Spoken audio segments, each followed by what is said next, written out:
the antitrust lawsuit as far as Google is concerned. Now, the tech giant is facing the US government lawsuit over advertising and technology. This is the big story that is emerging at the moment. We'll continue to get you more information on this as a US judge is going to decide on online advertising and the tech monopoly as far as Google is concerned. Regulators, remember, have said that Google controls ad exchange market completely and there is a monopoly as far as ads is concerned. Google has, of course, said that the US government's case is based on an internet of yesteryears and it doesn't work like that anymore.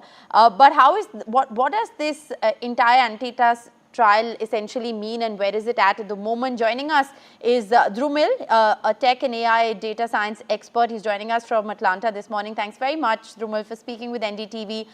Break it down for our viewers. A new antitrust trial as far as Google is concerned. A, what are the specifics of the trial that you can share with us? And B, what are the sort of, wider ramifications of this trial as far as a free market space on the internet is concerned? Yeah, perfect. So thank you so much for having me. So this antitrust lawsuit against Google is quite a significant moment, right? At its core, it raises concerns about how dominant tech companies like Google can influence their own competition and consumer choice. The claim is that Google's search engine monopoly has stifled competitors and limited innovation in their own tech space. And this could have real consequences for both businesses and consumers as a lack of competition, which often leads to fewer choices and higher costs. The case itself isn't just about the tech industry, it's a reflection of how our society is grappling with the balance of power between corporations and the public.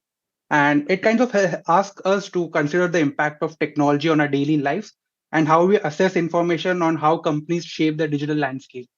That being said, these legal challenges can also open doors for more competition and innovation, which is ultimately good for consumers and people like us. So it's quite a complex issue, and this lawsuit could set a precedent of how we could handle tech monopolies in the future.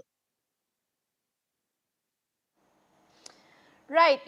This is the second antitrust trial in a certain sense, and what the US judge is essentially going to decide on is, the online advertising monopoly. How do you look at that claim of Google being the sort of monopoly, and how do you think this trial going forward will impact that?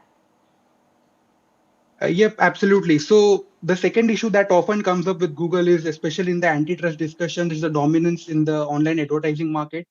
So Google controls over a large portion of in the digital and the ecosystem through their Google Ads, YouTube, and its advertisement network that places advertisements across the web. And this has led to concerns about an online advertisement monopoly.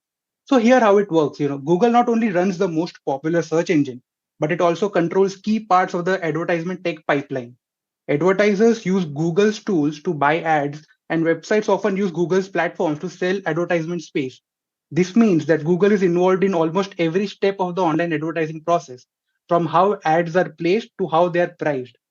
Critics argue that this creates a situation where Google can manipulate prices, squeeze out competitors, and collect enormous amounts of data. Smaller businesses, as they rely on online advertising, might be forced to use Google services because of its reach and influence, and even if they would prefer other options. So, this lawsuit in September 24 has a scrutiny on Google's advertisement monopoly, are aimed at breaking down their dominance, ensuring that the competitors have a fair shot at participating in the digital space, which would ideally lead to more competition, innovation, and better choices in the ecosystem.